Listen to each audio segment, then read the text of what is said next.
Hello everyone, welcome to our channel Legal Mind Map. So in this video we are going to discuss origin and evolution of human rights. तो ये हमारा subject भी human rights ही है जिसमें हम origin discuss करेंगे, key movements discuss करेंगे, जो हिस्ट्री है उसको डिस्कस करेंगे और 3 generations डिस्कस करेंगे. तो लेट्स स्टार्ट आवर वीडियो. सबसे पहले ओरिजिन में हम बात करेंगे ह्यूमन राइट्स की, जो कि ह्यूमन राइट्स जो है पुराने टाइम से ही चलता आ रहा है. ठीक है, भले ही उसको ह्यूमन राइट्स का नाम नहीं दिया गया था, बट वो वेरियस कल्चर्स और सोसाइटी में ऑलरेडी था. ठीक है, लोगों के को जो एक राइट मिल जाता था, एक इनहेरेंट राइट जो बचपन से उनको मिल जाता था from the time they born, तो वो राइट उन्हें पहले मतलब हिस्ट्री में राइट ऑलरेडी था. ठीक है, अब the idea of natural rights यानी कि वो नेचुरल राइट्स जो इंसान को अपने आप मिल जाते हैं, कोई देने वाला नहीं है उनको, emerged in early modern Europe with philosophers like John Locke and Thomas Hobbes stating that certain rights are fundamental to human nature. तो इन दोनों ने ये स्टेट किया था कि ये जो राइट्स है नेचुरल राइट्स होगा, ये सब ना फंडामेंटल राइट्स है ह्यूमन के, जो ह्यूमन के नेचर में ही है, कोई देता नहीं है, ये अपने आप मिल जाते हैं ह्यूमन को by birth. Then comes evolution. अब एवोल्यूशन की बात करें तो हम बहुत ध्यान से, आप हर चीज सुनना. ये आता है मैग्ना कार्टा. इसमें जो मैग्ना कार्टा है वो साइन हुआ था 1215 में इंग्लैंड के अंदर, और इस डॉक्यूमेंट में ये कहा गया था जो किंग है ना वो किसी लॉ के ऊपर नहीं है, किंग भी लॉ के नीचे ही है, किंग को सारे लॉ मानने पड़ेंगे. ठीक है, जैसे सब मानेंगे. तो ये कुछ राइट्स दे देते हैं कुछ लोगों को which stop the king from using his power, यानी कि लोगों को, जब लोगों के पास अपना एक राइट होगा तो किंग अपनी पावर का गलत इस्तेमाल नहीं कर पाएगा, कुछ गलत नहीं कर पाएगा उनके पास, जैसे किसी से उनके राइट छीन नहीं सकता है, तो किंग को भी जो लॉज है उनके नीचे ही रहना पड़ेगा. ठीक है, अब इसके सिग्निफिकेंस है, this was important because it was one of the first step. सबसे पहला स्टेप था मेकिंग श्योर कि गवर्नमेंट जो है वो ऐसा नहीं है कि कुछ भी करे, वो लोगों की रिस्पेक्ट करे, उनकी राइट्स की रिस्पेक्ट करे, उनके राइट्स को कोई नुकसान ना हो, इस बात का ध्यान रखते हुए ही कोई भी चीज करे. Then comes bill of rights 1688. अब ये बिल ऑफ राइट्स जो है, इसे इंग्लिश बिल भी कहते हैं, इंग्लिश बिल ऑफ राइट्स, जो पार्लियामेंट में क्रिएट हुआ था 1688 के after the glorious revolution. It listed specific rights. तो ये लिस्ट करता है कुछ स्पेसिफिक राइट्स को पीपल के, and limited powers of king even more. तो मतलब कि लोगों के स्पेसिफिक राइट्स बताता है, और जो किंग की जो लिमिटेड पावर है कि किंग किस तक डिसीजन ले सकता है. क्या होता था जब लोगों के पास राइट्स नहीं होते थे तो किंग किसी को भी कुछ, किसी के साथ कुछ भी कर सकता है, बट अब लोगों के पास राइट्स है तो किंग का इस बात का ध्यान रखना है कि उनके राइट्स को हर्ट नहीं करना, उनके राइट्स वायलेट ना हो, इस बात को ध्यान रखते हुए किंग को कोई भी डिसीजन लेना है. तो इससे क्या होता है, जो किंग की होती है, गवर्नमेंट की होती है, हुसोएवर द अथॉरिटीज जो डिसीजन लेगी उसको लोगों के राइट्स का ध्यान रखते हुए डिसीजन लेना पड़ता है, तो इससे उनकी पावर जो है वो लिमिट हो जाती है, एक लिमिट लग जाती है, लिमिटेड हो जाती है. दिस डॉक्यूमेंट वॉज सिग्निफिकेंस पे आ गए. This was document was important because it guarantee freedom. ये डॉक्यूमेंट इसलिए इंपॉर्टेंट था क्योंकि ये फ्रीडम गारंटी करता है, like the right to ask king. अब जैसे किसी इंसान को प्रॉब्लम है, वो राइट, वो जा, उसके पास राइट है कि वो किंग के पास जा सकता है अपनी प्रॉब्लम लेके, कोई डिसीजन के लिए जा सकता है. कोई क्रूअल पनिशमेंट किंग नहीं दे सकता जिससे किसी पर्सन की राइट वायलेट हो, जो पनिशमेंट तय है वही दे सकता है. किंग बायस नहीं हो सकता, पार्शियल नहीं हो सकता है. ठीक है, और कि लोगों के पास इतने राइट होने चाहिए कि वो अपनी प्रोटेक्शन के लिए वेपन्स ऑन कर सके. तो ये सारी चीजें आ जाती है इसके अंदर जो लोगों की प्रोटेक्शन के लिए इंपॉर्टेंट है. Declaration of independence 1776. अब इसमें क्या हुआ था, डिक्लेरेशन ऑफ इंडिपेंडेंस में जो ब्रिटिश रूल थे उनको तो सब ब्रेक कर दिया था, उनको तोड़ दिया था, और ये बात है by the American colonies continental congress on July 4, 1776. तो it announce that the colonies were breaking away. जो कॉलोनीज थी वो ब्रेक कर रही थी ब्रिटिश रूल को, और वो रूल्स लेकर आ रही थी जो कुछ स्पेसिफिक राइट्स देते हैं लोगों को, और मतलब यानी कि कुछ बेसिक राइट्स, और सब लोगों को इक्वल राइट्स देते हैं, यानी कि equal protection, equal security, equal rights, and have basic rights that can not be taken away. ऐसे बेसिक राइट्स जो वापस उनसे नहीं लिए जा सकते, जो उनके ही हैं, including life, liberty and pursuit of happiness. अब इसकी सिग्निफिकेंस यानी इसकी इंपॉर्टेंस क्या है, दिस वॉज अ की movement in history because it express the idea that people have natural rights and should govern themselves. It declaration influenced many others human right declaration and constitution around the world, inspiring efforts for freedom and independence. अब मैं वापस पुरानी slide पे जाके बता देती हूँ आपको कि जैसे जो मैग्ना कार्टा था, इसमें जो इम्पोर्टेंस थी इसकी ये थी कि ये फर्स्ट स्टेप था टुवर्ड्स मेकिंग द गवर्नमेंट की making sure the government couldn't do whatever, यानी कि पहला स्टेप था ये कि गवर्नमेंट अपनी पावर का मिस यूज नहीं कर सकती है, किंग या गवर्नमेंट हुसोएवर द पर्सन वो अपनी पावर का मिस यूज नहीं कर सकते हैं। सेकंड में आ जाता है जो सिग्निफिकेंस है बिल ऑफ राइट्स की, वो है कि ये डॉक्यूमेंट ये श्योर करता है, ये गारंटी करता है कि लोगों को फ्रीडम मिले, उनके हक मिले, वो किंग के पास अपनी प्रॉब्लम लेके जा सकते हैं, अपने प्रोटेक्शन के लिए बोल सके, ये सारी चीजें। और जो डिक्लेरेशन ऑफ इंडिपेंडेंस है वो भी एक बहुत इंपॉर्टेंट रोल प्ले करता है नेचुरल राइट्स में, कि उन लोगों के पास अब पुराने राइट्स उन्होंने खत्म कर दिए थे ब्रिटिश के, और नए राइट्स आ गए थे जिसमें सबको इक्वली ट्रीट किया जाएगा, जिसमें प्रोटेक्शन मिलेगी, सबको लाइफ लिबर्टी मिलेगी और नेचुरल राइट्स मिलेंगे जो खुद के उनके खुद के लिए होंगे। ठीक है, जिसमें वो फ्रीडम इंडिपेंडेंस की भी बात करते हैं। तो ये तीन चीजें आई होप आपको अच्छे से समझ में आ गई होगी। Now let's move further. French revolution and right of man 1789। अब इसकी एक्सप्लेनेशन समझते हैं। The French revolution which began in 1789, वो एक ऐसा सिग्निफिकेंट पीरियड था सोशल और पॉलिटिकल अपहेवल इन फ्रांस। ठीक है, was a period of significant social and political upheaval in France.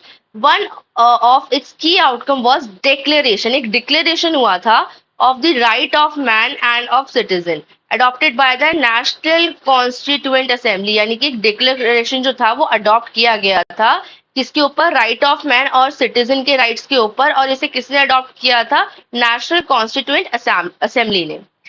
अब इसमें क्या थे डिक्लेरेशन, और डिक्लेरेशन के एक बार पॉइंट समझ लेते हैं। एक तो इसके अंदर सारे जो डिक्लेरेशन में थी वो थे यूनिवर्सल राइट्स, यानी कि पूरे यूनिवर्स में एप्लीकेबल है ये। ठीक है, उसके और वो भी इंडिविजुअल के राइट्स की बात करी गई है, इसमें ह्यूमन राइट्स की बात करी गई है। फिर आ जाता है स्पेसिफिक राइट्स कि इसमें liberty, property, security and resistance to operation, ऐसे कुछ राइट्स के बारे में बात करी गई है। इंडिविजुअल की फ्रीडम और उनकी इक्वालिटी की, सब इंडिविजुअल को फ्रीडम मिले, उनको इक्वल राइट्स मिले, ऐसा ना हो कि भेदभाव हो रहा है राइट्स देने में।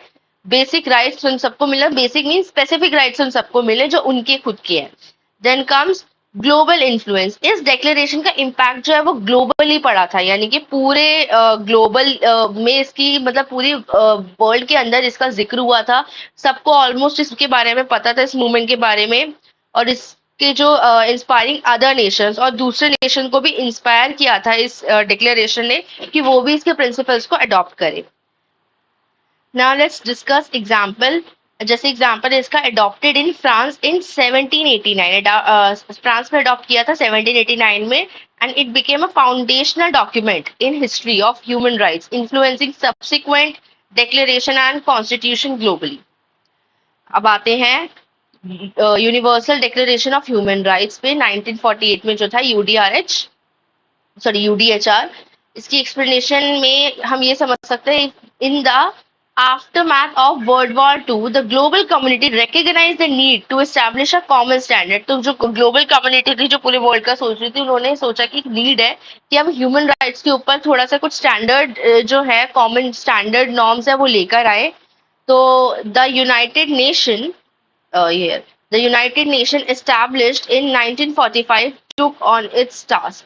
So इसमें की पॉइंट्स क्या है, जो यूडीएचआर यानी कि universal declaration of human rights लाया गया था, उसमें फंडामेंटल राइट्स आए थे, जो कि आउटलाइन, जो फंडामेंटल राइट्स हम सबको वैसे ऑलरेडी पता है, बेसिक राइट्स थे। ठीक है, and freedom that all individuals are entitled and regardless of nationality, यानी कि कुछ ऐसे फंडामेंटल राइट्स, कुछ ऐसे राइट्स जिसमें फ्रीडम इंश्योर होती है, और इन राइट्स पे ये ध्यान रखा जाता है कि सारे ही इंडिविजुअल्स को ये राइट मिले, किसी के भी ऊपर मतलब भेदभाव ना हो इस राइट को लेकर, चाहे वो किसी भी रेस, किसी भी रिलीजन का हो, कोई भी उसकी नेशनैलिटी हो, ये सब चीजें मैटर नहीं करती है, उसे राइट्स मिलने चाहिए। फिर इसकी ब्रॉड स्कोप है, it includes civil and political rights. ठीक है, सिविल एंड पॉलिटिकल राइट्स किस तरीके के, जैसे फ्रीडम ऑफ स्पीच हो गया, रिलीजन हो गया, और कुछ इकोनॉमिक, सोशल और कल्चरल राइट्स की भी बात करी है इसके अंदर, क्योंकि तभी इसकी स्कोप जो है काफी बढ़िया, like this right to education and work. अब आ जाते हैं हम इंटरनेशनल कमिटमेंट पे। यूडीएचआर को अडॉप्ट करने की वजह से जो member of states of the UN committee है ना, उन्होंने प्रमोट किया है इसे, और उन्होंने ह्यूमन राइट्स को भी प्रमोट किया है, protecting these rights with in their jurisdiction. तो अपने अपने जुरिस्डिक्शन का ध्यान रखते हुए इन राइट्स को प्रोटेक्ट भी किया यूडीएचआर को लेने के बाद।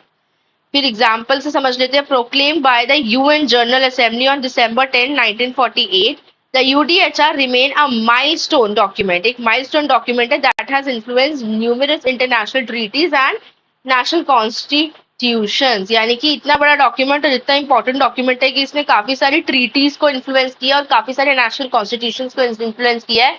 उसके अंदर ह्यूमन राइट्स एड ऑन करे हैं. और हमने जब भी अपनी सिविक्स की नोटबुक, सिविक्स की बुक में, क्लास में या बचपन में जब भी हमने ना ह्यूमन राइट्स की बात की होगी तो हमने यूडीएचआर को हमेशा पढ़ा होगा. अगर आप याद करेंगे तो आपको याद आ जाएगा. Now international covenants 1966. तो यूडीएचआर के नॉर्म्स को यानी प्रिंसिपल्स को और ज्यादा स्ट्रॉन्ग बनाने के लिए यूएन ने अडॉप्ट किए थे दो ट्रीटीज इन 1966 जो एनफोर्स हुए थे 1976 में. और इन्होंने जो प्रिंसिपल्स थे उसको यूडीएचआर के और भी ज्यादा स्ट्रॉन्ग बनाया था. सो पहली बात करते हैं हम international covenant on civil and political right, ICCPR. तो ये जो कॉवेनेंट था वो फोकस करता था सिविल और पॉलिटिकल राइट्स पे, जिसके अंदर इंक्लूड हो जाता है फ्रीडम ऑफ स्पीच भी, रिलीजन भी और असेंबली भी, एज वेल एज. अब असेंबली आप ये समझ लीजिए, राइट टू असेंबली की बात हो रही है एक जगह इकट्ठे करके डिस्कशन करने की. As well as the right to a fair trial, यानी कि किसी पर्सन को जस्टिस मिलना है तो उसको ऑब्वियसली फेयर ट्रायल से तो गुजरना पड़ेगा. Right to a fair trial and protection from torture. तो ये सारी चीजें कवर हो रही है international covenant on civil and political rights में.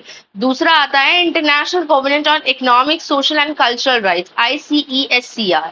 अब ये जो कॉवेनेंट है ये एम्फेसाइज करता है economic, social and cultural rights पे, such as right to work, education, health and educate, standard of living. तो ये जो बेसिक राइट्स होते हैं इन पे इसकी जो सिग्निफिकेंस है जो एम्फेसाइज करता है ये इन बेसिक राइट्स पे करता है. अब लीगल ऑब्लिगेशन की बात करें तो countries that ratify this covenants are legally bound to implement the right. यानी जो जो कंट्रीज इन कॉवेनेंट्स को मानती है, इनका पार्ट है, उनको वो लीगली बाउंड है कि उन्हें इसके प्रिंसिपल्स के ऊपर खरा उतरना पड़ेगा. यानी कि उन्हें इसके प्रिंसिपल्स को, इन दोनों कॉवेनेंट के प्रिंसिपल्स को फॉलो करना पड़ेगा, वरना वो इन्हें वायलेट नहीं कर सकती basically. So contain with them marking a significant steps in international human rights law. और वो इनको फॉलो करके एक स्टेप, दो स्टेप आगे हो जाती है बाकी उन कंट्रीज से जो कंट्रीज इन्हें फॉलो नहीं कर रही है, वो भी ह्यूमन राइट्स के अंदर. देन एग्जाम्पल है both covenants came into force in 1976, ये हमने ऊपर भी पढ़ लिया था. Enhancing the global human rights framework and providing a comprehensive set of rights that state must protect and promote. Basically एक डिटेल में कॉम्प्रिहेंसिव सेट ऑफ राइट्स मिल जाता है. इससे एक गाइडलाइंस मिल जाती है कंट्रीज को कि उन्हें अपने जो देश है उसमें किस तरीके से ह्यूमन राइट्स के ऊपर आगे, ह्यूमन राइट्स को एनहांस करना है, आगे लेके जाना है, लोगों के बीच किस तरीके से अवेयरनेस फैलानी है और कैसे प्रोटेक्शन मिलनी चाहिए ह्यूमन राइट्स को भी. अब आता है एवोल्यूशन इनटू जनरेशन. इसमें है कैरल वासेक, यानी Karel Vasak, a prominent human rights scholar. Karel Vasak जो था वो एक human like prominent human rights scholar था जिन्होंने कैटेगराइज किया था ह्यूमन राइट्स को 3 जनरेशंस में. ठीक है, और उसकी बेटर अंडरस्टैंडिंग के लिए, उसके एवोल्यूशन और स्कोप को समझने के लिए. तो पहली जनरेशन आती है सिविल एंड पॉलिटिकल राइट्स की. इसमें इसका ओरिजिन था these rights drive from concept of natural rights. तो अब ये जो राइट्स है ये नेचुरल राइट्स का कॉन्सेप्ट से निकाले गए हैं और ये एम्फेसाइज करते हैं इंडिविजुअल की फ्रीडम के ऊपर, उनकी प्रोटेक्शन फ्रॉम गवर्नमेंट इंटरफेरेंस की. उनकी फ्रीडम, इंडिविजुअल को उनकी बेसिक फ्रीडम मिलनी चाहिए जहां तक वो गलत नहीं है वो फ्रीडम. और गवर्नमेंट का एक लिमिटेड स्कोप में इंटरफेयर होना चाहिए. हर चीज में, इंडिविजुअल की लाइफ के हर पार्ट में गवर्नमेंट का इंटरफेरेंस नहीं हो सकता है. एग्जाम्पल है राइट, अब इसके और भी एग्जाम्पल देख लेते हैं. Right to life, liberty, freedom of speech and freedom from arbitrary arrest. अब ये जो डॉक्यूमेंट है ये था, इसका आर्टिकल 3 to 21 में डिस्कशन हुआ है इसका यूडीएचआर एंड दी आईसीसीपीआर में. ठीक है, अब आते हैं सेकेंड जनरेशन पे जो कि बात करता है economic, social and cultural rights के ऊपर. इसके डेवलपमेंट की बात करें तो ये जो राइट्स है वो इमर्ज हुए थे 20th सेंचुरी में, particularly after the world war 2. और इन्होंने फोकस किया था इक्वालिटी पर और एड्रेस किए थे जो प्रॉब्लम्स थे, जो इनइक्वालिटीज थी सोशल और इकोनॉमिक नॉर्म्स, मतलब सोशल और इकोनॉमिक लेवल पे जो इनइक्वालिटीज थी उस पर फोकस किया था. इसमें एग्जाम्पल की बात करें तो right to work, health care, education and social security है. और डॉक्यूमेंट में आर्टिकल 22 से लेकर 27 यूडीएचआर के एंड दी आईसीईएससीआर में. इसकी बात की गई है, गिवन है। फिर आती है हमारी थर्ड जनरेशन जो है सॉलिडेटरी राइट्स। फोकस करती है these rights are collective in nature. ये राइट्स नेचर में कलेक्टिव हैं और ये बहुत ब्रॉडर लेवल पे बात करते हैं, addressing broader societal and global issues rather than individual concern. यानी कि ये अभी तक तो हम जो बात कर रहे थे वो इंडिविजुअल लेवल पे बात कर रहे थे, एक पर्सन के इंडिविजुअल राइट्स, लेकिन अब जो बात हो रही है वो ग्लोबल कंसर्न पे बात हो रही है, यानी कि ग्लोबली जो राइट्स हैं उन पे बात हो रही है। एग्जाम्पल है जैसे राइट टू डेवलपमेंट, अब लोगों की डेवलपमेंट कैसे करनी है, उनके लिविंग स्टेटस की डेवलपमेंट कैसे करनी है, इन्वायरमेंट की प्रोटेक्शन कैसे करनी है, और सेल्फ डिटर्मिनेशन और पीस, ये सब कैसे बनाए रखना है। अब इसके डॉक्यूमेंट्स की बात करें तो examples include the Stockholm convention of human environment 1972 and the Rio earth summit 1992। So अब इम्पोर्टेंस ऑफ ह्यूमन राइट्स में, ह्यूमन राइट्स जो है हमें बाय बर्थ मिल जाते हैं और requiring awareness and wise use to avoid violation. So इस बात का ध्यान रखा जाता है कि तो हमें बाय बर्थ मिल जाता है और इस बात का ध्यान रखा जाता है कि कोई भी ऐसी चीज ना हो जो इन्हें वायलेट करे। इंटरप्रिटेशन यानी understanding and challenges of human rights, तो इसको इंटरप्रेट करना कुछ लोगों के लिए बहुत डिफिकल्ट है क्योंकि इससे गवर्नमेंट की पावर जो है वो लिमिट हो जाती है, इसके ऊपर बहुत सारी डिबेट्स भी बनी हुई है। तो हर किसी के अकॉर्डिंग ह्यूमन राइट्स की जो इंटरप्रिटेशन है वो अलग अलग लेवल पे है, ग्लोबली इसकी बहुत डिफरेंट इंटरप्रिटेशन है जिसकी वजह से डिबेट्स होती है। जैसे कि recent debates include the revoking of rights to abortion in United States. So one of the human rights के ऊपर डिबेट हुई है, Dobbs versus Jackson women's health organization 2022, ये केस लॉ था। Now future uncertainty, of course human rights का future uncertain है, अभी कुछ नहीं पता किस तरफ मोड़ ले सकती है story, but safeguarding these rights is crucial. अब हटा नहीं सकते इन राइट्स को क्योंकि ये बहुत ज्यादा क्रूशल राइट्स है, बहुत ही ज्यादा इंपॉर्टेंट राइट्स है। एक इंडिविजुअल के परस्पेक्टिव से तो हम इन्हें बिल्कुल नहीं हटा सकते हैं और ये एक ग्लोबल पीस मेंटेन करते हैं, रिस्टोरिंग फेथ इन ह्यूमैनिटी, और एक लोगों का भी फेथ बना हुआ है ह्यूमैनिटी के ऊपर भी और इस बात पे भी कि हमारे साथ कोई गलत नहीं कर सकता because we have our human rights. So I hope आपको वीडियो समझ आई होगी। That's it in this video. Please don't forget to like, share, subscribe and comment. Thank you.